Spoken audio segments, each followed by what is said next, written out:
Happy Sunday. Happy Sunday.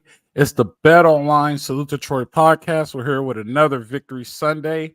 We got our girl live on scene in Boulder, Colorado. Are you still in Boulder? I'm actually in Ann Arbor. Oh, you're already back in Ann Arbor. Okay. I am. That was fast. So we got our girl. Hence the beanie from travel. Got in at 1 a.m. There you go. So 1 a.m. travel. We got our girl back from Boulder in Ann Arbor for another Victory Sunday. So today we're gonna be special today. If you got any questions, we're just gonna let it all air out. We'll talk about the game as we go, but you got any questions, go ahead and put your questions in the comments section. We'll answer those questions. We'll post them up on the screen. Colorado USC, number 8 USC beats Colorado 48-41. A tell of two halves. A legit tell of two halves. At this point, and I am not a fan. By the way, I love your background. We should do more daytime shows. I love that background. All right. So, yeah, forgive the dark lighting. I figured the serene sunshine and the green would be refreshing to my concrete jungle in LA. So, there you go. So, at this point, Candice, I wish I was a millionaire because I would definitely put out a campaign and there will be billboards all over LA and Orange County. It's time to let Alex Grinch go. You mean that defense that got, quoting my counterpart, Jamal, shredded? Shredded. Yeah, at this level, I'm not going to, at any level, I'm never, ever coming for an athlete because I know what it's like to be an athlete. I know what it's like to be a spotlight, but I do not know what it's like to play college football. And I cannot blame an athlete. I just can't. So and I'll let you do the rest because you've been a college coach, so you know. Okay, so what have I said multiple times? I said it's about putting your players in the best position possible to win. And he's not putting them in the best position possible. It's your responsibility. Right. Here's the first question is before you guys start. It's all about Grinch. It's about whatever you guys want to ask. You can ask any questions about yesterday. Is the defense's struggles all about Grinch or I think he's asking, are the questions all about Grinch? Today's not all about Grinch. It may mostly be all about Grinch based on your questions, but it's whatever you want to ask. So, Guy Smithson, whatever you feel like asking. This dude's loyal. He tunes in every Sunday. I like that, Guy Smithson. Thanks, Guy. We appreciate it. Guy is in every Sunday. He said, look, this was his first thing. As soon as we logged on, Rise and Shine, people, wake up. It is another Victory Sunday. So we do have a question is, your favorite five-head questions. Last year's defense issues were blamed on last year's roster and lack of talent.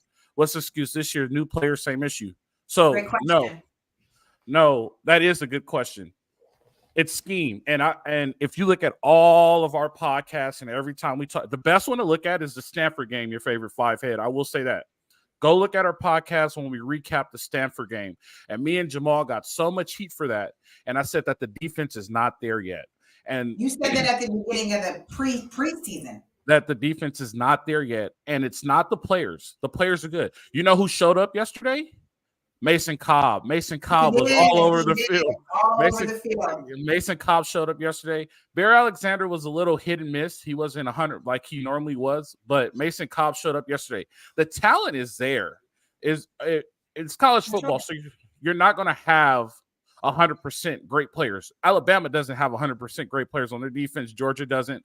But if you get key players in key spots, you get key D linemen, key linebackers, and you get a key. So you got Caleb Bullock, you got Mason Cobb now, and now you have Bear Alexander, right? And you have 3 D linemen. And I wish Ryan and Jamal was here so they could give me all their names. But 99, Muhammad is actually good. So you have a good front. The front is decent. The problem is, and this is a coach's perspective, so pay attention. You have 5 offensive linemen every single time. You have a center, 2 guards, 2 tackles, 5 offensive linemen, right? So you automatically have a 5-man box. If you create a 5-man box on defense, you have a hat for a hat, which means every single offensive line has somebody to block, right? You need to create a 6-man box on defense so you always have one free hat. So anytime you get any 10 personnel, which is one running back and no tight ends, 3x1, 2x2, whatever you want to call it, you need to have a 6-man box because they can't block every single person. Go ahead. Alex, no, I was just saying we're sitting in the press box right next to where the coaches are, and we're looking down the field. And again, I'm not an X's and O's girl. I'm an athlete. And Ryan says, "Wait, they don't even have enough people defending." They never had enough people in the box. They never have enough people in the box, so you always have to play with a 6-man box. Let's see. Here's the next question. USC under Riley struggled on the road. Everybody knows you're supposed to bring two things that with you on the road: a running game and a defense. You said USC doesn't have one and willingly abandons that run game. That is 100% true. And if you go, yeah, 5 heads on 5 head, go back and look at our Arizona State podcast. The first thing that I said was they have a travel problem. Me and Jamal attacked them about how bad they traveled, and he put out a stat like they're like 4-3 on the road. On the Colorado preview, they're 4-3 on the road. So it's they have a travel problem. That 5 head is not Alex Grinch problem. That's a Lincoln Riley issue, right? Like that now becomes because they have a travel problem. You know what else I noticed? They have a finishing problem because say it. They have a finishing problem. When I went to SC, my very first day as a USC football player, I was given 2 shirts. 2 shirts. One shirt was to wear around, and one shirt was to work out in. The shirt that we wore around was rule number 1. Rule number 1 is always protect the team. That was like Coach Carroll's biggest thing. The second shirt that we got said finish on the front and the back. Mm-hmm. No matter what we do, we're always going to finish. Mm-hmm. They have a problem with finishing. They have a problem with finishing. They let off the throttle in the fourth quarter. Now, they scored 14 points in the third quarter, but the fourth quarter came and they eased up. And Colorado didn't ease up. Colorado was trying to prove something, right? Like if we get the first half SC against the second half Colorado, they still can't compete with them. The score would have probably been maybe 28 because Colorado played hard. I'm not going to take that from them. I got to jump in on this though. They're down. I am concerned. There was no Sanders 21 on defense. There was no Travis Hunter on both sides of the ball, and they were down a defensive lineman. So I'm just keeping it 100. After I'm like, this feels a little different than I even thought. Travis Hunter stats on defense are not that. I don't even care. But I'm not a stat girl. I'm talking about the presence, the energy. One play out of him electrifies. They get that momentum going. Yeah, and definitely. It really looked like your boy Shedeur was dictating the momentum of the game. There was a huge difficulty for the Trojans to even get into tempo. And again, this is the first time I've seen them play in person. So what I've seen based on TV, I'm like, okay, we're controlling tempo, moving the ball down the field. It did not feel like that at all. So even if I don't know if that was the coaching strategy, you can enlighten us on that, Al, but they did not hit any type of rhythm. It was Caleb. So it's a Lincoln Riley issue, right? And the problem is Caleb is going to Caleb, right?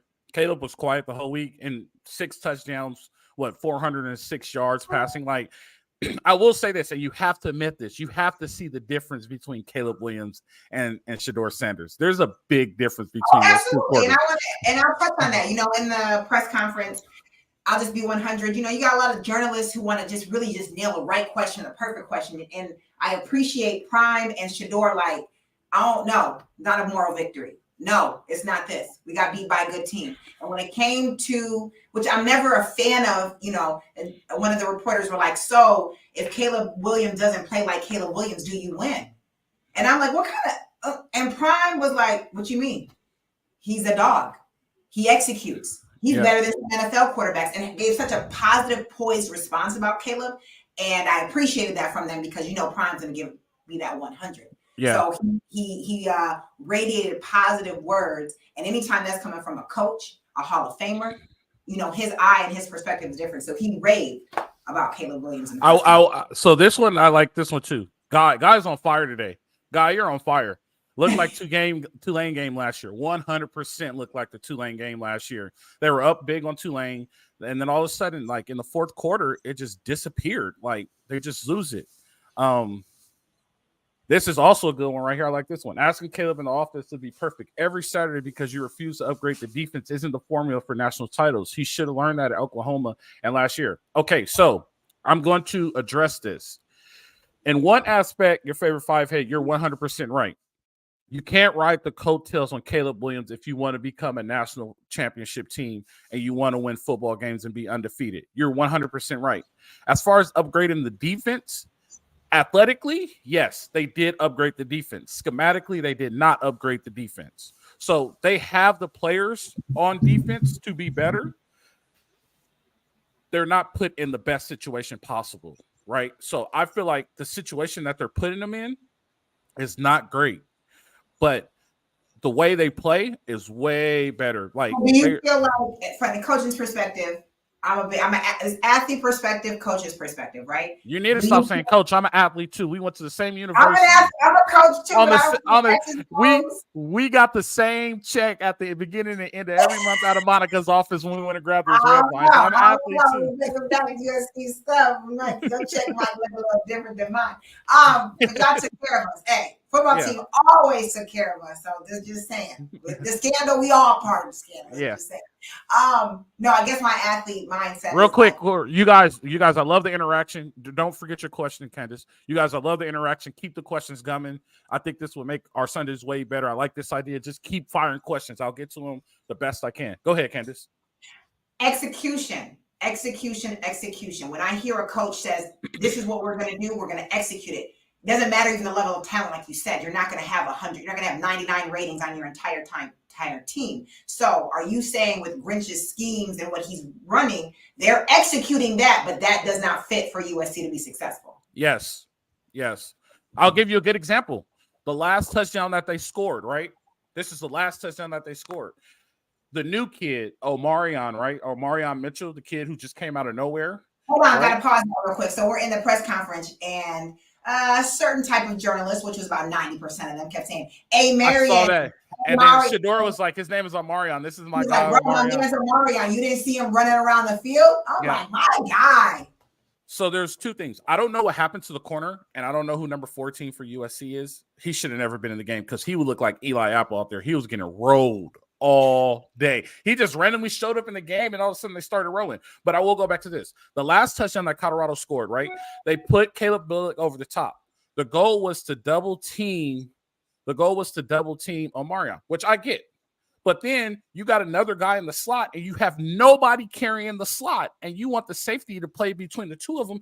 You're putting the safety now in a bind. Which one do I play? Okay, I have to wait and break.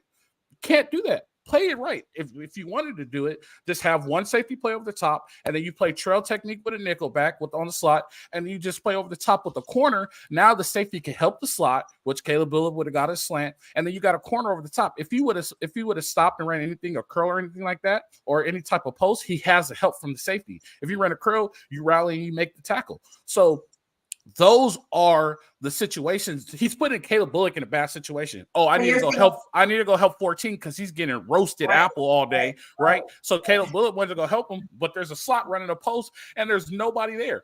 That is all.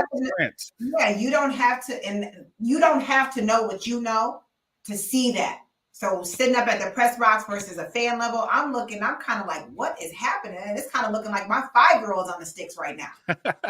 Let's see. I'd love to hear your thoughts on Riley saying he doesn't believe the issue on defense this year aren't the same as last year's. They're not. They're not the same. And the reason why I say that, I'll leave that up there. So they're not the same. Last year, it was talent. Last year, it was 100% talent. They didn't have the depth, and they did not have the talent to be a college football playoff team. And if you go back and look at my podcast from last year, I said it. They're not a college football playoff team last year. And I stick to that. One thing I'm going to do is tell the truth, right? I bleed Cardinal and Gold. I worked out in the Heritage Hall basement with Candice, and like she always said, we had to make our own protein shakes, right? Like we had no blender top, right? And no ninja. Don't put more than one scoop. If you put more than one scoop, you're going to make a mistake. Right? The Dixie paper cups. Right. So look, it's not talent, it's scheme, right? Just put this in mind. They're not putting their best players in the best situation possible to win. Lincoln Riley does that very well. He puts the offense in the best situation possible to win, except when he starts abandoning the run, and I don't know why he does that. But it's not a talent thing this year. It is a scheme thing. So that's the difference. That's why he says that. Let's see. Let's look at go ahead. I'm listening to you. Christian Roland Wallace. What do you mean by that? Your favorite fight here? Christian Roland Wallace. Christian Roland Wallace is 17. I'm talking about number 14 if you're talking about the corner. Let's see. Let's look at this one. Mitchell came out of nowhere. Looks like another player that has a career game against our defense. Right. So they put up. It was 14-on-14 crime, and 14 for SC got rolled that day. They found it and they took advantage of it. Like, it is what it is. I will say this. I want you to hear this live. I want you to hear this first. Right. I want you to hear this. Colorado will be better. Yes. Will they be a college football playoff team? No. Will they be this year? Never. Let me tell you why. I'm going to tell you why. At the end of the day, the big logos will always win, and Colorado will never. But that's not true because USC is climbing themselves out of a hole. We should have never ever been in a hole. Let's keep that 100. No. Hold on. You don't like me going on your board, Lincoln Riley. But do you know why? Do you know why we were in a hole? We were in a hole because we were on probation. SMU, listen, SMU just got out of that hole that they got put on probation in the 80s. From Eric Dickerson. They're just now getting out of that hole. San Jose State. I feel you. I'm in Ann Arbor. I'm the Big Ten Fab Five. I lived kind of through it. So I get it. But I am about execution, and I'm about when a coach tells me what to do, and you're talking about those big logos, get the Zachariah Branches, get the Reggie Bushes. They get that. They get the Desmond Reeds and the Lendell Whites, who are overlooked and as people would say, overrated, whatever it is. But the idea is the execution. And you said it. Your coach had it on your shirt. Finish. Positive affirmations all the time. So yes, I'm not on here to talk bad about your boy Lincoln Riley, but I am telling you, in Oklahoma with Wrangler jeans and a visor, that might work. But this is Los Angeles, right? At one time, the USC logo was bigger than the Staples Center and Kobe Bryant, was bigger than what was going on at Dodger Stadium, always bigger than what's going on in Anaheim. So you're right. When you're talking about the big logos should always win, we shouldn't be on here talking about why that defense looks like that defense. Because of the big logos. You shouldn't be getting roasted by a team like Boulder, who's got half the budget. Not even y'all got Alex, y'all got our girl Candice fired up. Calm down, it's Sunday. I'm just saying, it was the first time I seen it in person when I saw Riley walk out there. I need more swag. I need more presence. I need some Ed Ogeron. I need some Lane Kiffin. I need some old school Sarkisian. I need that level of it. Okay, when you seen Prime and his boys sitting on the sideline, totally different swag. And when Shador was getting dropped and rolled up by our defensive line, coming to the ready to come back out. So yes, I'm a little fired up because coaches dictate the tempo of the team, and the team takes on the swagger of that team. And what were we looking like? Wranglers in Oklahoma. Just trying to tell you. I will say, so this one right here, it says, since Urban Meyer fired Grinch after 1 year as a DC, you can fire a DC after 1 year. I think Grinch and Riley friend and that judge is clouding his judgment. So, man, you guys are on it. I forgot what show it was. You remember when I said if when you hire your friends? So I went to the NCAA NFL like up and coming coaches thing. This is about 4 or 5 years ago. Dave Weinstead talked to us, and he said, you do not hire your friends. If you do hire your friend has to be able to tell you the truth. So let's just say if I got hired, I will hire Candice because Candice will walk into my office, close the door, and tell me, hey, man, you are completely messing up. This does not make any type of sense. We need to change this. I don't think that's happening there. And I guarantee you, Pete Carroll was going in there and telling, what's the running backs coach? McNair, T-Mac, what's happening? What's going on? Get it together. Execution will be made and adjustments will be made at Howard Jones at 2:50 p.m. Let's get that going. I don't see that. I see Lincoln Riley talking about, well, let's have a conversation. Let's work through it. Cool. That works in Norman, Oklahoma, because you're the megastar in the entire region. You said it. Big logo. This is a good point, David. David, you caught one of the main things that I saw yesterday. They fixed it in the second quarter, but this is the part I didn't understand, right? And this is going to get me fired up. When they started that game on defense, Lincoln Riley was running tempo. That means you run tempo every day at practice. How the hell were they so lost in the beginning of the game yesterday when Colorado was running tempo? That is a perfect example of Alex Grinch. How are you not prepared? You have 4 games. If you've seen these games on TV, how are you not prepared for tempo? Like, come on now. Like, what do you mean? Like, that they were lining up wrong, they were falling out. Like, and like you said it, they looked lost, they looked confused. And I am in the press box, which is hard for me to sit in because they want you to be neutral and they want you to be calm and act like a civil human being. I am in my soul burning, like, what is happening? Lost describes it perfectly. Let's see. No, I hear you. This one, Guy again. Guy, you're on fire today. And it was and we weren't even, well, I shouldn't say we weren't getting paid, but like now it's legitimately paid. Like these guys are professional athletes and they're recognized as that. But yeah, I mean, but to touch on that comment, it is not about just all your talent. And I say that to say it is, I keep reiterating, it's about executing what your coach gives to you. I saw Caleb Williams. Look at that. Look at that. Look at that. LA Live. Do you know what happens? Show's over. Drop the mic. We're done. No. I'm joking. I'm saying like you hit it right on it. He's making a great point. At LA Live, do you know what? LV Live. Do you know what happens when stuff like this happens? When you don't want to fire your friend, you'll never be a national champion. We'll be conference champions. We'll make it to the college football playoff, and we'll get smoked in the college football playoff, or we may make it to the national championship game and get embarrassed. And we'll still be paying $100 million to a coach while we got to bring in someone else. This is why you do not hire your friends that do not, and they may, when you hire your close friends, you sometimes have this issue. I'll tell you this: if I'm a head coach.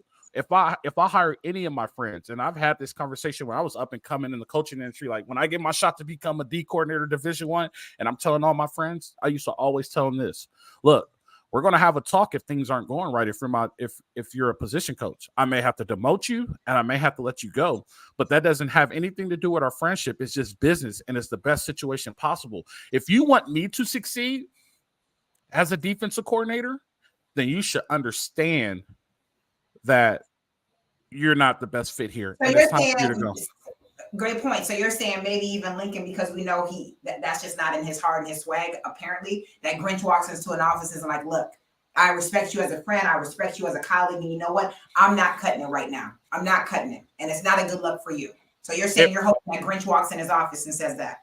If he's really his friend, yes. Yes.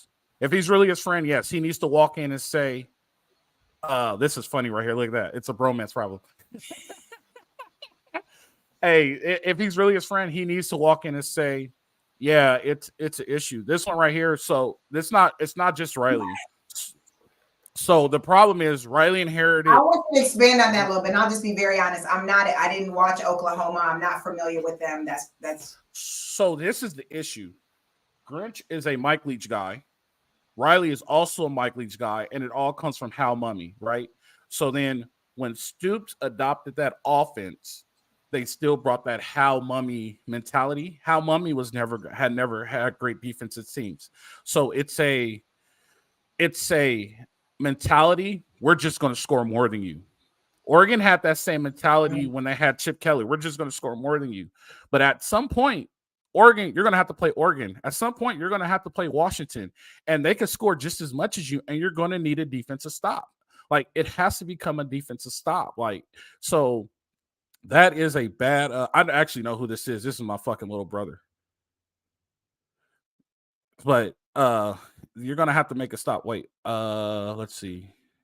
There was another one I saw in here. Hey, more questions, guys. We're loving the questions. We're loving every bit of it. I got a question for you. So wait, real quick. Do you like this method? Should we keep doing this every Sunday? Do you like this? You asking me or them? I'm asking both of you guys. Oh, ask them first. Do you guys like this? If you like this, just put a thumbs up in the comments, and we'll keep doing this every Sunday. Let's see if they come up. Let's see. For all the great things Riley has brought to SC, if they wasted the last 2 years of Caleb without the championship because of the other side of the ball, that will be unforgivable on Riley's part. 100% agree. I will tell you this. Hey, Riley is making SC like the Dallas Cowboys. Everybody's going to talk about them and how great they are.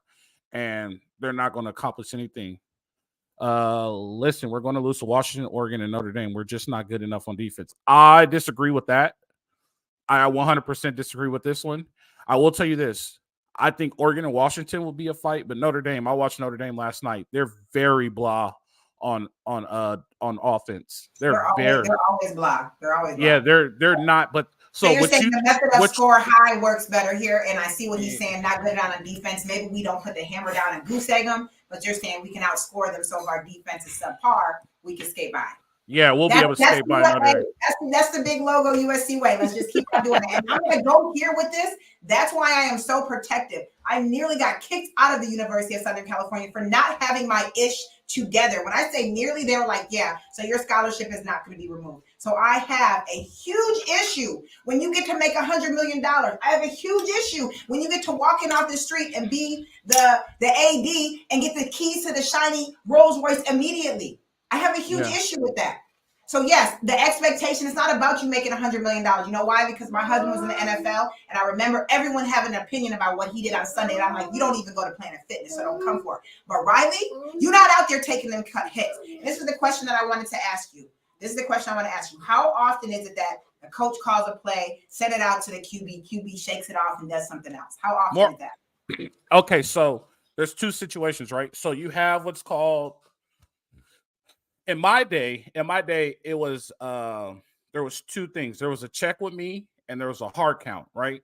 So a check with me is like you get two plays. So you get eye right, you get like split wide open eye right, 23 counter, and then you also get split wide open eye right, like zig jet 221. So you get a run and a pass, right? So you come up, you see it. I'll give you a good example. You remember when Matt Liner used to always do this when they were winning? He always like bent down and did this. That was his ability to check off the play. In today's game, you see a lot of this. Set, go. And then all of a sudden, they look at the sideline and they give them. Lincoln Riley has said he's giving Caleb Williams 100% free range to check the playoff. Right? So that's why. I saw that a bit there, and I had mixed emotions as a coach. I was like, okay, I love that he's giving him his empowerment. I love that he's out there and he sees what's happening and can adjust it. But I also have a question of when my head coach is giving me a play and he sees almost the same thing I see and I shake it off. Sometimes you might just see something better, or you might see a late roll and you could change it. Like they have free reign and it hasn't bit them yet. So let's not dig into that. I'm not criticizing. It was more of okay, that was interesting. And then I was sitting in the press box and it was Caleb Williams' dad, and he's all SC'd out. And I'm like, hey, how's it going? You're an alumni? And he's like, oh no, my son plays. I was like, okay, cool. I was like, I gotta play it cool in here but I was like, well, fight on. Yeah. And he introduced himself and he says, Mr. Williams. And I said, nice to meet you. Brian, if I butcher your last name, Brian, I apologize. Brian Bertrand, playoff. We won't even get to playoff this year. We're not beating Washington or Oregon. If our defense doesn't change their model, we are not a college football playoff team. I do think we could beat Washington. Oregon is a coin toss for me. Let's see. Run LBC 562. I wonder who this is. This is a Long Beach person. I hope it's a Jackrabbit. If you're a Jackrabbit Funkhouse, what up? Let's not act like Pete didn't hire and promote his friends. He had Rocky Seto, Nick Holt, and had his son Brendan promoted. Let's keep it buck. All right. Let's discuss the Pete. Let's keep it buck, LB. No. Let's hold on. My first area code when I got to Los Angeles was a 562 because I wanted to be LBC. Just saying. So let's talk this. Okay. So Rocky Seto was a GA for Pete Carroll who worked his way up through the system, right? Nick Holt, yes. Nick Holt 100% was Pete's friend. Nick Holt also went and coached a head coach at Idaho. He coached at Idaho. They didn't have any success. Nick Holt went to the Rams. He brought him back.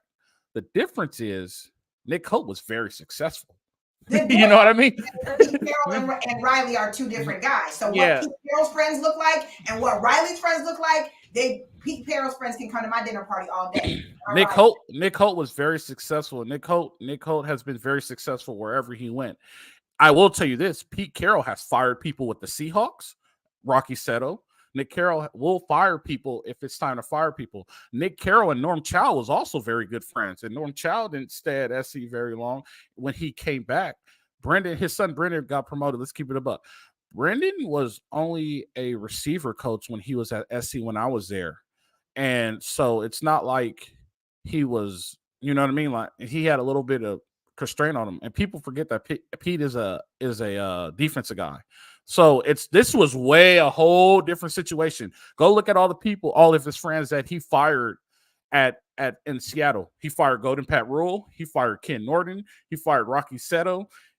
He fired a bunch of people. So Pete will fire people.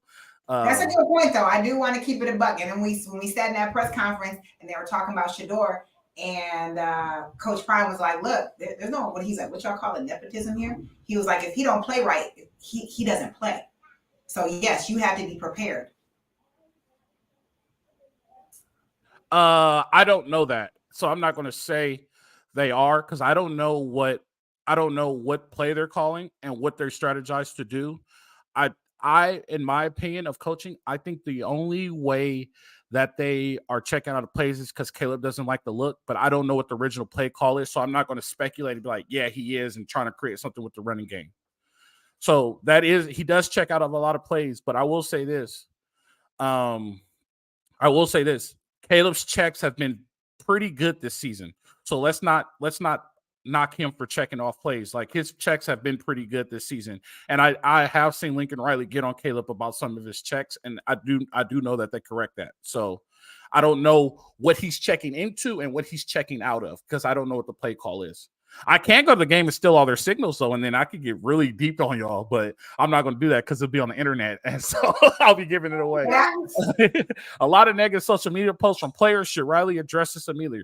All right, Anthony James, I need you to reply to this if you're still on here. Anthony James G, what media posts are negative from the players? Because I don't know, so I'm not going to speculate, and that's one thing we won't do is speculate.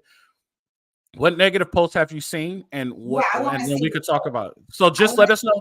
Let us know what negative posts have you seen, and we could dive deep into this, and we will even address it. If we don't finish, we'll address it tomorrow. We can even address it without seeing him. I would like to see, but like, should he address them immediately? I mean, yes. The social media space is their space, right? It's okay for them to get 100,000 likes when they're running. Look at that one.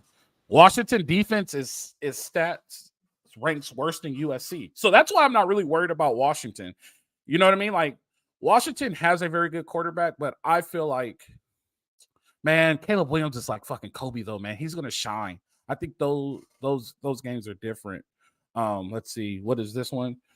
When do we start having Dante Williams? Ah, man, I love this question. Great recruiter, but the secondary remains inconsistent. Dami, Covington, and Wright seem to have it. That is a great, great question. Your favorite five head. When do we start having this? When do we start having this conversation? Right. So, why was number 14 out there? Nobody knows. It still hasn't come out in the media. Why do you make a change like that in a game like that? And you're way, way up. I will say this: Kalen Bullock is really good. I like Kalen Bullock. I think he is an NFL player. A lot of people get on his sides as far as weight, but Kalen Bullock is really good. But we need to figure out, and we don't need to have Dante Williams because guess what? Once we get rid of Alex Grinch, the whole staff is gone. Oh, that brings up a point. So I was looking in the media guide. And we're going to talk about this tomorrow. Please remind me to talk about this tomorrow, Candice. I was looking in the media guide, and they only have 2 people upstairs.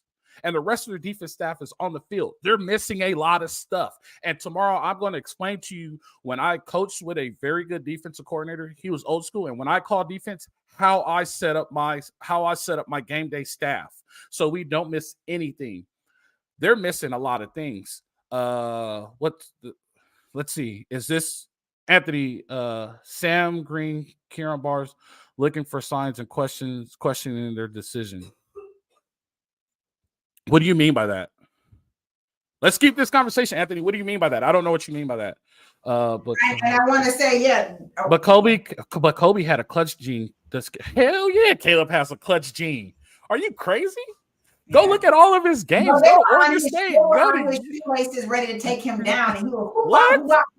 Made it happen. Come on, Logan. Definitely a fan. And composed when he did it. Go look at both of the Utah games.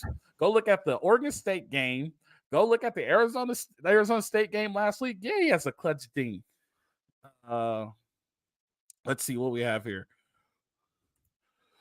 Why does USC keep losing elite local defensive players to other schools? I don't think that'll be an issue anymore. They do have a lot of top recruits in this past signing class. I think NIL is going to start keeping them there. I will tell you this, because they were getting paid prior to NIL, Alabama and the SEC was cheating. So their mom was getting money, so they were cheating. So they were going to that school.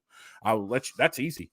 The defensive issues only seem more bleak when you realize SC hasn't faced the toughest part of their schedule yet. They've only played one team with a winning record. The worst is yet to come. I will not say the worst is yet to come. I say their biggest test is coming, right? They have to play Washington, Oregon, and Notre Dame 3 weeks in a row. Look, let me know if you recognize this last name. That's my brother. He went to Oregon. Why is Oregon way better than USC? It was 14-6 at halftime against Stanford. Caleb Williams didn't play the second half. We will be eating ducks in Eugene. I'm going to ban you, Kenny. I got distracted. I'm sorry about that. What were we talking about?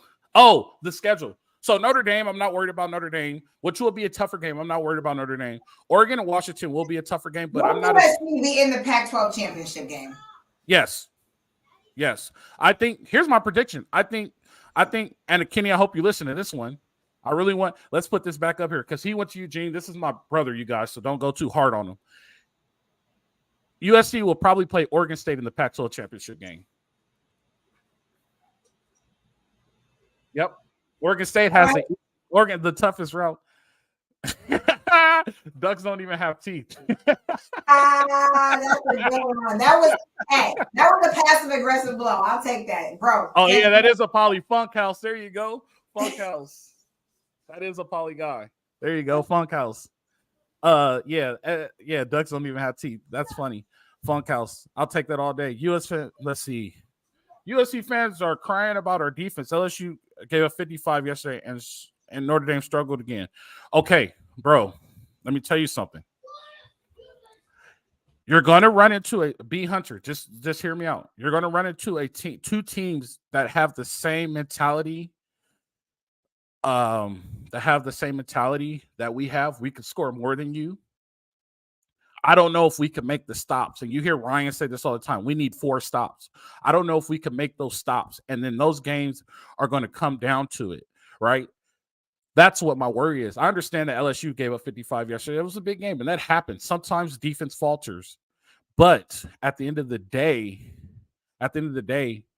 we're not just talking about just average. And I want everybody, all 25 of you guys, to go tell your friends to start tuning in every Sunday so we could get more viewers and we could blow this thing up. It seems like you guys love this, but I will tell you guys this.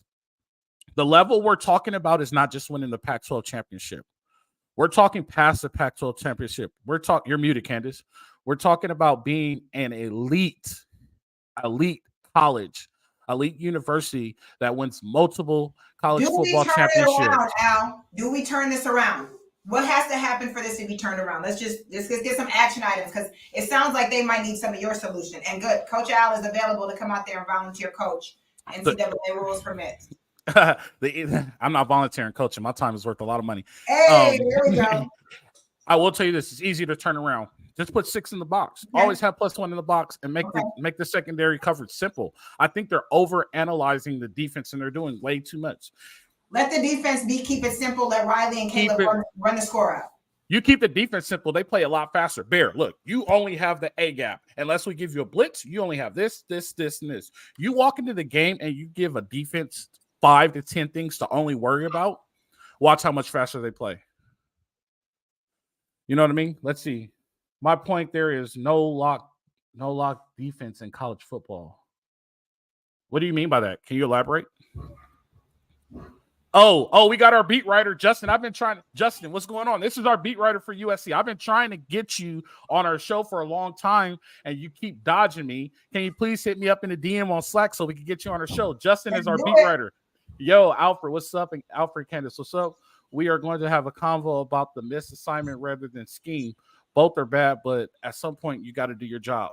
All right, so you're right, but missed assignments are a thing that happens. Nobody plays 100% perfect football. And I will say this, Justin, I don't know how much are missed assignments and how much are scheme. That last touchdown was scheme. It seems like more scheme to me than missed assignments, Justin. That's I'm gonna put it like that. It seems like they're put in a bad situation more than able to do scheme. Let's see. For this to be turned around, USC needs a better philosopher on defense. I agree. Since when so defensive tackles were wristbands. So when I coach, I use wristbands. And the reason why I use wristbands is because the offensive coaches are picking your plays off. So the way when I use wristbands, we had 4 different wristbands for each quarter so they can't pick our plays off. Right. So the wristband philosophy is actually a really good philosophy for picking plays off and preventing plays from being picked off. So I don't have anything against the wristband. Defensive tackles, you're right. They don't need to wear the wristband because the linebacker could tell them the front. Or I will tell you this. One year when we did have the wristbands for the D-line, only thing that was on the D-line's wristband was the front. So they knew where to line up. Or if it was a blitz, it legit told them the slant that where they were blitzing from the string. So I'm not 100% against the wristbands, but yeah, how do you have wristbands and you don't? Here's a question you should ask, Brian. How do you have wristbands and you can't line up right and hurry up? Why does it take you so long to get the play in? That's the question you should ask. And Caleb, I trust in these games turn into a shootout. Give me Caleb all day, 100%. Our defense need is a timely stop. When you're up 41-14 in the third quarter, run the ball in the middle of the clock. Lamont, this is the only thing. That's how Colorado State lose. When you play to prevent a win, you're preventing to win. Remember that when you're playing to prevent a loss, you're preventing yourself to lose, right? So they did need to keep scoring points. So they did need to keep doing what they were doing. But the problem is that they got complacent. In my opinion, they got complacent. And then next thing you know, they were in a ball game, which happens multiple times, like we said in the Tulane game and things like that. This defense seems confused. They have on wristbands, so it seems they are confused 100%. And LV Live, they didn't seem confused. They were confused. They were confused. The reason why I think they're confused, LV Live, is because they have too much to worry about on defense. Defense doesn't need 1,000 things to worry about. Right, Candice, ask your husband right now. The less you ask him, the less you have to learn, the faster he plays. If you tell him, hey, how much better would you be if you had to learn 50 plays compared to 20 plays? And I guarantee you the answer to that question is going to shock you. The less you learn on defense, the better you'll be. Let's see. Guy, you're back. Notice, sir. Hey, Guy, I'm gonna give you an opportunity to come on one of the Victory Sundays. Let's work this out. A guy comes every Sunday. I'm gonna give you an opportunity to come on Victory Sunday, Guy. I'm gonna let you be a guest on Victory Sunday. I really appreciate Guy's support. He's here every single Sunday. He's the first one in this sector. You might have to give him some swag. Give him some LAFB swag. Guy. Let's find a way to hook up. Find me on Instagram or Twitter and DM me, and we'll give you a shirt. Thank you. Only thing, Guy, you need to tell your friends. I want you to tell about 13 of your friends so we can get this thing going. Notice our D-line angles on the tack in and other picks it up and goes the other way or on a dump off pass to a vacated area. Notice our D-line angles on attacking and other picks. It goes. That's scheme. I get what he's saying. Nobody's covering the flats in Alex Grinch's defense. So like Alex Grinch leaves a lot of vacated areas, and our defensive ends never play the D gap or C gap, pretty much the edge of the line of scrimmage. They're always slicing in.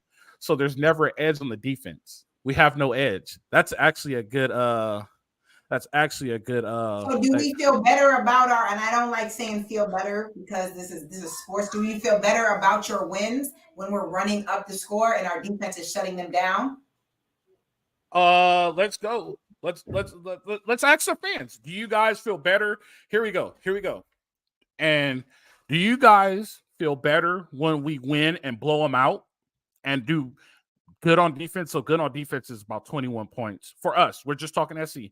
Or do you guys feel good about yesterday's win? Riley and the team have a mindset: a win is a win. Ignoring the warning signs is troubling because it's possible to win and not improve, and that's what I'm seeing.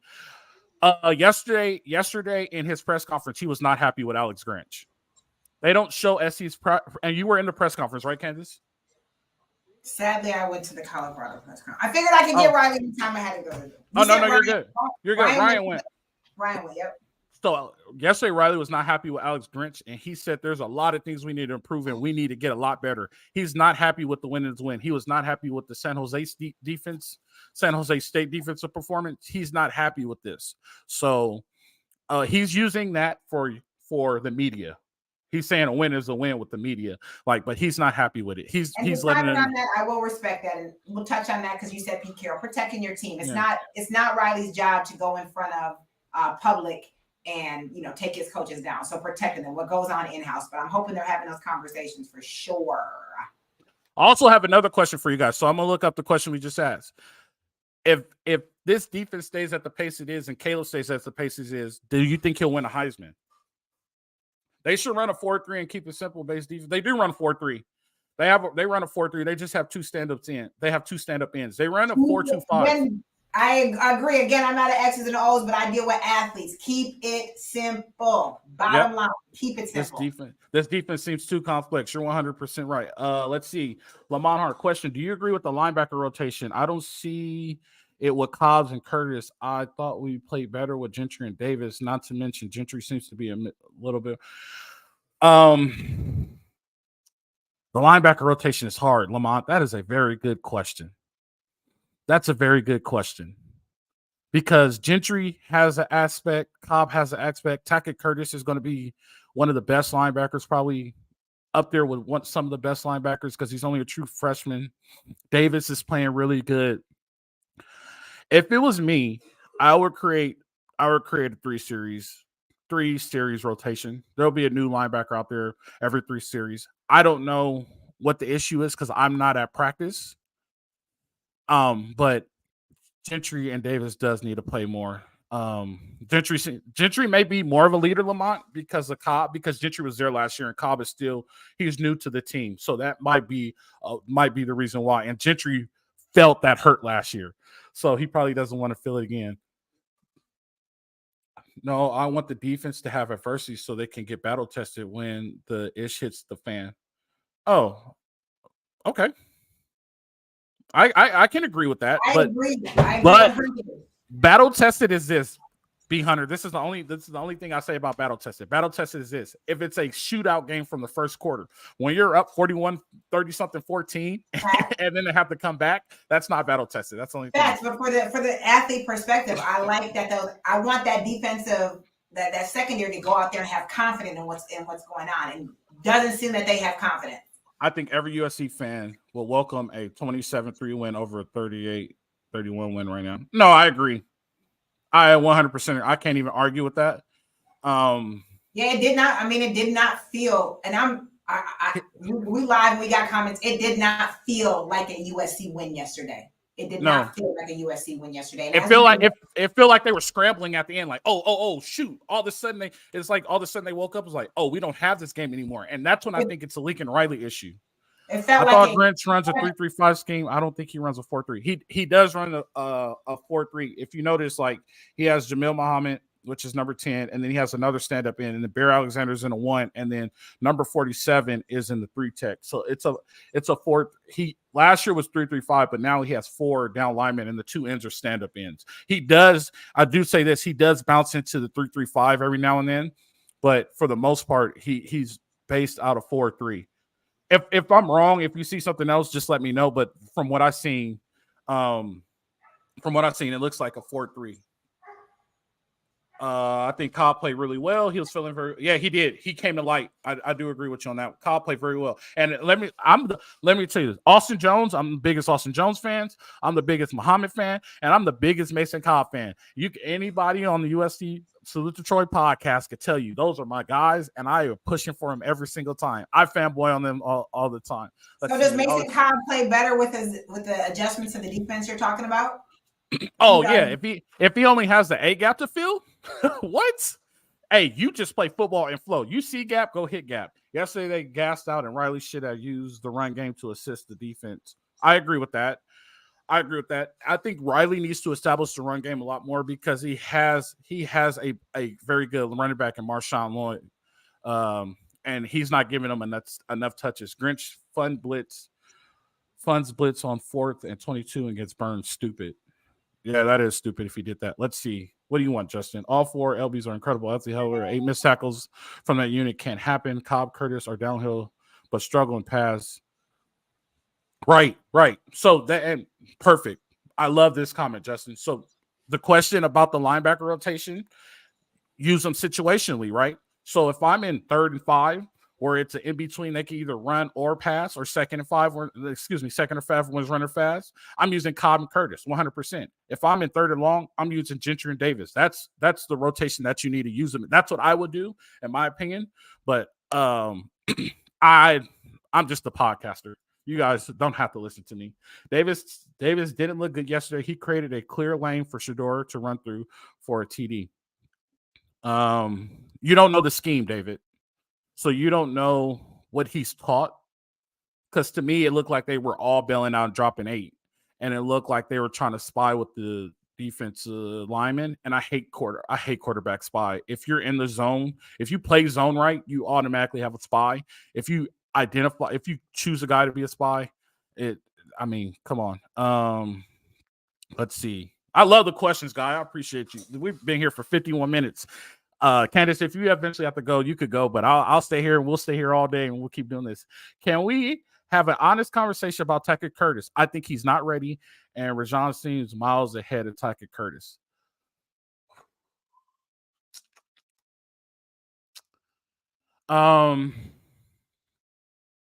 Yes and no.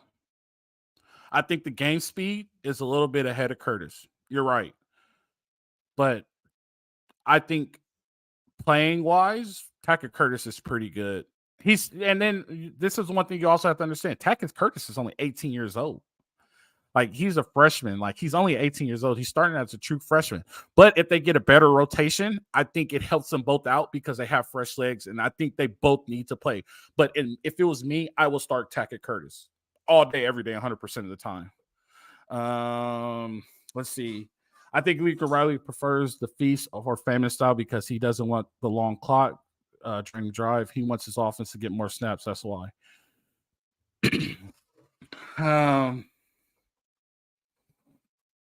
If you have Georgia's defense, yes, you can score at will.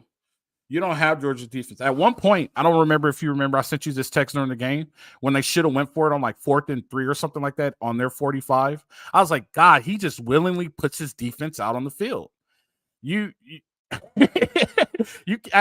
you're at that point, you can't. If you willingly put the defense out on the field, you can't really do that. Like I would not willingly put. At one point, I was like, dang, he always receives first, but I get it. Like, it is a hit or miss with this defense. Do you want the ball first, or do you want to put them on defense first? Oh, well, they have to go on defense first in the second half. Like, you do not want that defense on the field. When you think that about a defense, that's the issue. Like, so you can't have a feast or famine because you don't know how much are they going to let the other team feast on them, right? Our buffet might just be the Sizzler. Their buffet might be Golden Corral. So that's the issue with it. So, yeah. Let's see. What do you got, Lightbulb? Cobb from the Blue Mormon area. Ha. He's a baller, though. He is a baller. That's my cousin. He lives in Utah. He is from Utah. I noticed Davis at LB overrun plays a lot when he was in. I'm guessing picky. The problem is, all right, let's talk football, guy. The problem is I should not say there's no gap assignment. From what I see, when you walk your backers out of the box, and you start slanting defensive linemen, you leave a lot of gaps, right? So what is David's gap assignment, right? So if he sees 2 open gaps, just picture, you see 2 open gaps, right? You don't know where the running back is going. Compare if I tell you, you have this gap, this is your gap, 100%, you only have this gap, right? When you have that, it's much easier to where, oh, there's an open gap. I'm going to go to the flow, right? But there's nobody behind him. And next thing you know, he's cutting back. He's like, oh, shit, there's another gap behind me that I need to get. So that's why I think there's a little issue there. I think APB should be put out for Lee. Where is he? Oh, man. Y'all gonna get mad at me. I'm not a Shane Lee fan. All right, Candice, say bye. Candice is gonna go. Bye. I'll see y'all tomorrow. I'll see you tomorrow. We can keep going, guys. Candice is out of here. Should see y'all tomorrow. We'll keep going. We'll keep going for a little bit. I'm not a Shane Lee fan. I don't think Shane Lee fits in Alex Grinch's defense. Athletically, I think he's very good, 100%. But I don't think Shane Lee fits in Alex Grinch's defense. So that's why I think he's having a little bit of issues. Fortunately, it's our defense continue. If our defense continues strong, Caleb will only help his Heisman run just from the game script trying to gap the score. Yeah, that's true. I agree with you guys there. Bars and Bear hardly are on the field together. Does speed D allow you to have? No, they need to be on the field together. If you got Bear Alexander's fast. If you see Bear Alexander in person, he doesn't even look like he's 300 pounds. He's a good-looking human being. Like he was made in a factory. So the more force and speed you got on the big and fast wins every single time. So yeah, 100%. To be honest, we were at 41-14 in the third. So to me, it's not the players. The scheme gives up big plays. Yep. You're 100% LV Live. Go look at my Stanford podcast, you guys. Go watch the Stanford podcast. And I remember there was somebody in there who got mad at me because I was being too hard on the defense, and I had to clear it up. It's not the players. It's the scheme. So go watch my Stanford podcast, the after we play Stanford, and listen to everything I say. Like Stanford was exposing XC in that game about the scheme of the defense. Don't let the score fool you. They were getting exposed. Big plays puts too much pressure on the players, 100%. Let's see. Can you explain to me what happened to Corey Foreman? Wasn't he a 5-star athlete? That'll be a Ryan question. So I just want to let you guys know. I just watch the games and I look at a few stats and I just analyze the game. The deep stat guys are Ryan and Jamal. I'll ask Ryan what happened to Corey Foreman. Most likely sometimes if it was me, I think they just plateaued. And he's just not getting it done at practice with reps and things like that. And that's the decision that they went to. But thank God for the transfer portal. Hopefully he could go somewhere and get good. Shane Lee is great at stopping big RBs. Played well against. Yeah, he might get a lot of rep at Notre Dame. You're right. Let's see. Foreman never developed. Yep, there you go. See, there you go. Oklahoma fans are always saying Grinch won't put 300-pounders on the line. Well, we got Bear Alexander now, but he needs to. Let's see. All right, Fred, I'll DM you as well. We'll get set something up. All right, Justin. Justin is our beat writer, guys. So if you go to LAFB network.com, he writes all of our stories for USC football at LV. Yes, it is the scheme. Yeah, it is the scheme, you guys. So my opinion, I'll just give you guys my opinion of yesterday's game, and I won't keep you guys too long. If you got more questions, we'll answer a couple more questions because I know it's about to be kickoff here on the West Coast for the NFL Sunday. But I will tell you guys this. It's not the offense, and the only time the offense, I think Lincoln Riley overthinks, right? But we have the greatest. We saw the separation between Shedeur Sanders and Caleb Williams, and it's a big separation, right? It is 100% the defensive scheme. And we got to fix the defensive scheme. Like, at the end of the day, this is a pass sport now. Passing is a big thing. When I grew up, it was all running. You got to run the ball, set up the play action pass. It's not like that anymore. It's pass first. The I formation now is 10 personnel, 2x2, a running back and 2 receivers on each side. That's the first formation you see. Or you see 3x1. And they get caught up in the past, but then they don't have enough numbers in the box. So that's just my opinion, but we do need to fix it. Run defense that you could contain, keeps everything in front of you. Being overly aggressive never works in any scheme. Don't tell the 2000 Ravens that, because they were aggressive as hell.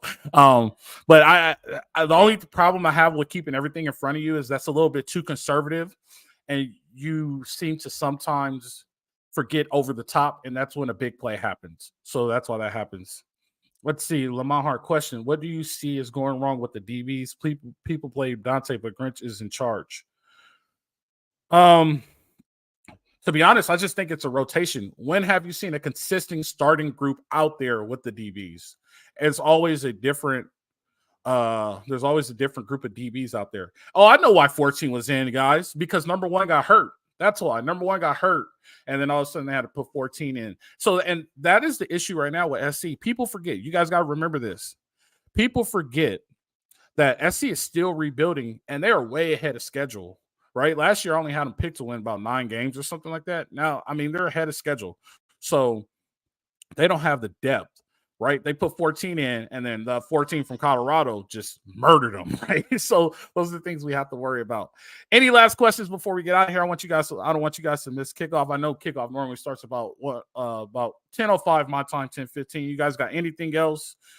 Gotta go. Thanks for the show. Over. Yep. Any last questions, you guys? You guys got anything else? Well, I appreciate you guys. We'll do this every Sunday now. You guys tune in. Our podcast is we record on Mondays and Thursdays, but we put them out Tuesday and Friday. Tell your friends. I appreciate you guys. This was fun. Another Victory Sunday. Oh, wait. Hold on. We got one more. You can't keep missing on local elite corners. They missed out on 3 recently. Yeah, that's all right. I will tell you this, Star, Brian. Stars don't mean anything. I've seen a lot of 5 stars plateau. Arthur Sanders, everyone sticks to their assignment and play their gaps. We wouldn't have those big holes. Right, but there is no gap assignment. That's the issue. You guys are going to keep me here. But Riley wants the defense to be feast or famine to get more snaps on his offense. Right, well, we can't give the other team feast. We'll talk about this next. That's why Oklahoma and Riley fans. Logan, stop. We're finishing up. We're done for the day. We're done for the day. I thank you guys for joining. I thank you guys for all your questions, you guys. I thank you guys for all your support. Tell your friends about this every Sunday. We'll be here 9 a.m. Pacific Standard Time. You guys go watch some NFL football. This is the Bet Online Salute Detroit podcast. I appreciate you guys for tuning in. Like I said, tell your friends. Like, subscribe, comment, go back and watch all of our shows. I've addressed this a lot. So if you have some time, watch all your shows. I appreciate you guys. We're recording Monday. Hopefully it gets out Tuesday. We'll have the full cast to talk about this. Thanks for this. You're welcome, Logan. Appreciate you guys. I'll see you guys next Sunday for Victory Sunday. SC pulls out a close one, 48-41. Moving on 5-0. We got Arizona for family weekend at USC at the Coliseum next weekend. Hopefully we do better. Thank you guys once again for joining. Once again, live free, fight on. We'll see you guys.